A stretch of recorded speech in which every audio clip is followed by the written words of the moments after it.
Breaking news Paris থেকে।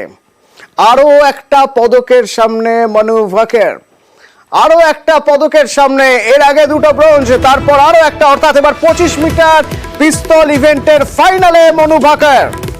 Olympics পদকের hat trick হয়ে যেতে পারে, সেরকমই একটা পরিস্থিতি। এখন আগামী কালের জন্য অপেক্ষা করতে হবে। ইতিহাস, নিজের গড়া ইতিহাস নিজেই ভাঙতে চলেছেন মানু ভাকের। একসঙ্গে স্বাধীনতার পর একই অলিম্পিক্সে দুটো পদক কেউ পাননি, তা পেলেন এবার মানু ভাকের। হতে পারে হয়তো তৃতীয় পদকেই অলিম্পিক্সে পেতে পারেন, একেবারে পদকের হ্যাট্রিক হয়ে যেতে পারে, কারণ 25 মিটার পিস্তল ইভেন্টের ফাইনালে মানু ভাকের। সেক্ষেত্রে আর এক ধাপ পেরোলেই তৃতীয় পদক হাতের মুঠোয়।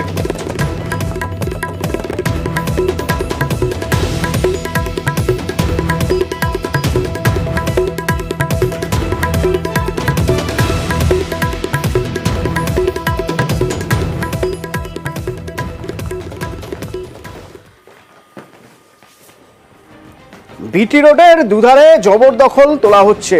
যে জমি দখল করে বসেছিল